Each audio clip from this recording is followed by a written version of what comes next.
Alright guys, welcome back to Formula 1 News. Lewis Hamilton once again in the spotlight today after suggesting that from his perspective Red Bull could well dominate for the next 3 seasons up until the 2026 regulation changes. He believes and has made the point yet again this is not a good thing and the sport needs to step in to try and stop these prolonged periods of dominance coming into effect. Many will say this is massively hypocritical, but does it mean that he's not actually making a good point? Very much enjoyed to your thoughts in the comments below. Hit the like button if you enjoy. Subscribe if you're new as always, I greatly appreciate it. First of all, the Tyre blanket ban that's been talked about for a long time. Every year, Formula 1 and the FIA try and ban the tyre blankets because it's bad for the environment or something, even though they keep flying all the way across the world from Baku to Miami and then, back to Spain or something, whatever they've done for the last couple of years. And I know they're trying to stop that a little bit, but it's still not great, let's be honest. Now, they're banning the tyre blanket. Well, they've tried to, but they haven't done so. Once again, they've backed out of it. The drivers say that it will be a disaster. And to be fair, I think the tyre blankets are actually quite a good thing in the sport. It's not always necessary for wet tyres and stuff, but the issue you have is, let's say you want to do an undercut and try and overtake the car in front by pitting 1 or 2 laps earlier than they do. You want to be able to exploit the tyres out of the pits, and if you're coming out on stone cold tyres, there's potential safety concerns there in certain conditions, and okay, look, best drivers in the world, they should be able to cope, but also from a strategic perspective, I don't think it's great, so they're going to keep them around, and they'll probably try again next year to ban them, and they probably won't succeed again because all the teams and the drivers will say, no, we want to keep them in. There's also been some talk about the Dutch Grand Prix coming up next weekend after, well, when the summer break concludes,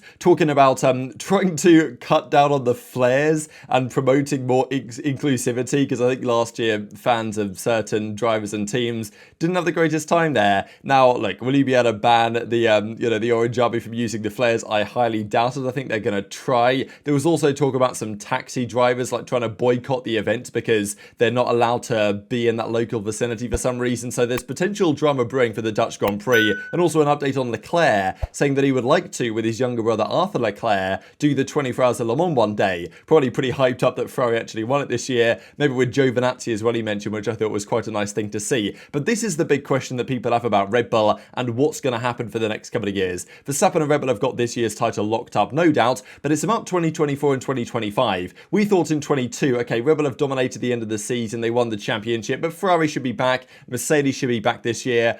That's not been the case at all. And Red Bull are going as far to effectively take the mick out of their opposition, as far as I see it, by saying that their car isn't even that good. They did a good job, not a fantastic job. Pierre Vacher, technical director at Red Bull, says they can do way better with next year's car. They're not even near the ceiling yet of this concept. They just did an average to good job with this year's, and next year can be even better. And he thinks that it better be, right, based on what they currently understand. They had this upgrade in Hungary that's made them even faster, and there's seemingly even more to come from the Red Bull. You then add on top of that the budget cap in place, which means that Mercedes and Ferrari and others can't just spend $450 million to catch up to Red Bull, and they don't have infinite testing time and all this stuff. Yes, they have more testing time than Red Bull, but they don't have more money available to spend, which means that it's kind of a pro and con of the budget cap, right? The budget cap is good in some sense. It allows teams like Williams in several years to maybe have a chance to win again. But it also means that a team with a substantial advantage is nigh on impossible to catch, it feels like, and this is a point that Mercedes and Ferrari's Fred Vasseur has made in very recent times. Now then again, with no Max,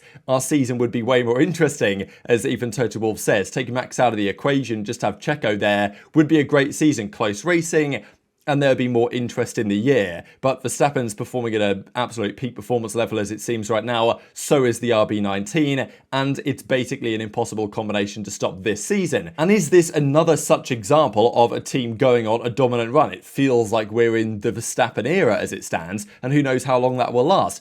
It's not new to Formula 1, absolutely, and Lewis Hamilton has made this point even during his own period of dominance, that Formula 1, the FIA, the governing body, and the owners of the sport need to consider what changes to make about this. Yes, in 2026 there's going to be major changes, overhauls for the engine department. Red Bull say that their engine's doing beautifully well and it's all on form. Toto Wolff doesn't think that's so much the case, and the general word on the street seems to be that Mercedes are the most advanced in their 2026 engine development, but it's not all about engine. There's obviously very different aero cars we expect that season, and that's probably when we'll have another period of another team stepping up, whether it's Mercedes, whether it's Ferrari, whether it's Red Bull again, whether it's Audi, Aston Martin, who knows. nailing it in 2026 and then winning for the next 3 seasons, right? We've seen that plenty of times before, and even it gets to the point now where Carlos Sainz of Ferrari is saying that sometimes their car is only good enough for P5, and if they get P5, they've got to celebrate that they've done enough with a maximum of what they could have possibly achieved, which is like, if you're a Ferrari driver and you're celebrating P5, like, it just goes to show how far your team and driver potentially combination and mindset has fallen, but also how dominant Red Bull are as it presently stands, where you're basically happy if you get a podium as it stands in Formula 1. So Hamilton has now doubled down on his statement, and it's quite clear that he's not really heard or listened to or paid any attention to the backlash of when he said this last time a couple of months ago, because he's commented on it again. There shouldn't be the chance to dominate for such a large number of years. The battle for top positions should be closer. Unfortunately, Red Bull could dominate even in the next 3 seasons. And I think Hamilton probably, as many fans do, expects this to happen.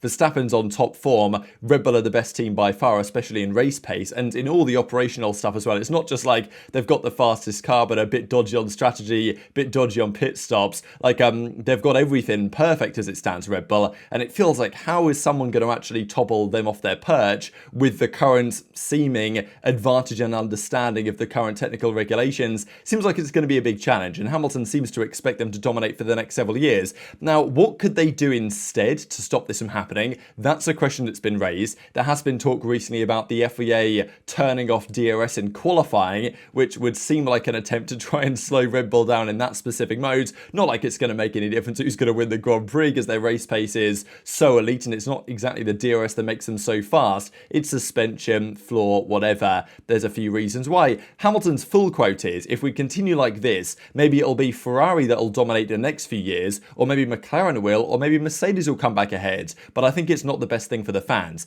And it's not a new phenomenon that this occurs, and Hamilton made the point a couple of months ago what he would do about this. He would say, all right, October the 1st every year, or let's say August the 1st, who cares? Some date in the season where only at that point teams are allowed to work on the next season's car. Actually implementing this in reality would, I think, be nigh on impossible, but Mercedes exploited this for years, where their car was great, and they would decide, all right, let's focus on next year's car. They'd win the championship, they'd be ahead on next year's car, and now Red Bull are doing the same thing again and again, and continuing to dominate. And as far as I'm concerned, the reason why people don't take Hamilton's suggestions seriously, and to be fair, they might be impossible to implement in this particular form, but people are going to say he's being hypocritical, right? And I for sure get it. If you've dominated Formula 1 for years, and have been the driver that many fans wanted toppled off his perch by the likes of a Verstappen, and now Verstappen comes in and says, well, I haven't freed, the Formula 1 fans, you're just under new management, right? And that's been a joke that's gone around for a few months at this point. But Hamilton made this point back in 2015. He said, if we dominate for another year, as they did, it'll bore fans. And it did. And that's how it works. It's greatness on one hand, but it doesn't mean that people have to enjoy watching the same driver or team win every single weekend. And Hamilton's made this point for a long time. Now, look, during the years of, let's say, 2019, 2020, you're not going to see Hamilton say too much about, we won 6 or 7 in a row, it's got to stop now or something. It's only natural to take advantage of the situation. But Hamilton did make the point. That's the point I'm trying to make, is that during the Mercedes period, he did say that this isn't necessarily good, and there does need to potentially be a better way to handle this in the future. And this is the question that's now being raised. First of all, what could you even do about it, which is another argument entirely. But is there a way to stop this process? Ferrari dominated the sport for years. Then they make the changes. Renault come along, win 2 years in a row. Then McLaren come along. Then Red Bull and of course, Sebastian Vettel win 4 in a row. Then it's the Mercedes era. They win 8 constructors titles in a row. And yes, Mercedes, I think really, as far as I see it, 2014, 15, 16, that was dominance. Their car, their engine was so much better. And there were only ever 2 drivers that were going to win the championships in those seasons. 2017, 2018, okay, they still won the constructors and the drivers, but Ferrari put up a fight, right? 2017, 18, 19 less so, 20 was back to full-on dominance, and then 2021 was absolutely wild. So, yes, they won 8 years in a row, and it was dominant in large parts, but there were some interesting seasons in there, and of course, you actually did have the Hamilton-Rosberg thing early on, which made things a little bit more interesting, you could say, than what it is at the present day. So, and today with Red Bull, you don't necessarily have that, but it's a cycle that will repeat. Red Bull will probably win, as Hamilton says, for for the next couple of years. They're ahead in understanding, they're ahead in development, and there isn't really a current solution to stop this from happening. Even if the FIA, the governing body, were to step in and say, all right, we're going to change the regulations quite considerably here and potentially maybe only allow the suspension to be used in a certain way, or the floor setup has to be like this, to try and find the way that Red Bull are finding their edge and cut back on that. But even if they did that, often those changes don't necessarily have the desired results, and they're pretty, explicitly focused on trying to shut down a dominant team, which they're not really meant to do. And if they're not for safety grounds, it's somewhat difficult to get away with. So I don't know what the future is on this, but I think that Hamilton's point, if Hamilton was making this point, but it was made by Norris or Leclerc or some other driver that wasn't Lewis Hamilton and hadn't won all the titles over the last few years, I think people would treat what he's saying with a lot more sincerity. But, it comes across, you can understand why people think it's hypocritical for him to say this now when he wasn't necessarily saying it in, let's say, 2020 or something like that when the W11 was around. But is he making a good point in terms of the longevity of the sport? Maybe so, but it's not like this is a new thing on the other hand. So definitely intrigued to hear your perspective in the comment section below. Just one thing to close out with I wanted to mention. So I saw this, right? People were going around craziest motorsport facts that people happen to know. And this one I thought was way too crazy to be true. And it turns out it's actually not quite true, but it's very close to being true. So in 2017, Hamilton took pole for the Japanese Grand Prix in a 1:27.319 around Suzuka. He then won the race the next day in a so this is obviously 1 minute, 27 seconds, 319 thousandths. But then the actual Grand Prix he won in 1 hour, 27 minutes, 31 seconds, 0.9. So the perfect number aligns here as well. So I was like, wow, if this is actually true, it's so crazy. And it's almost true. It's such a shame that it's actually not quite true. Because if you look at this up on Wikipedia and the other sources, you'll find that indeed, Q3 time at 1:27.319 ahead of his teammate Valtteri Bottas in the Mercedes. That was good enough for pole position. And the next day in the race, he won in a 1:27.31.19. So it wasn't a 31.9, which would have made it beautifully symmetrical. It was a 31.194. So technically out by 0.8 of a second, but I mean, look, it's kind of good enough for me to still be a pretty crazy coincidence if you just kind of fiddle the numbers just a little bit. And just one final thing to close out with, because we saw the other day that Helmut Marko was saying that, you know what, chuck Max in an AlphaTauri or a Haas, and also he is free and Red Bull are free, especially after Max has won the title, to put him in an AlphaTauri. They are allowed to do so if they wanted to. If they do want to try and prove that Max could get a pole in an AlphaTauri, feel free, put him in that car. I would love to see what that would mean for the season. But, Helmut Marko says that, and Jensen Button just says, no, there's no way that that's a realistic outcome. But very much enjoyed your perspective in the comments. Hit the like button if you enjoyed. Subscribe if you're new. Take care, and I'll see you next time.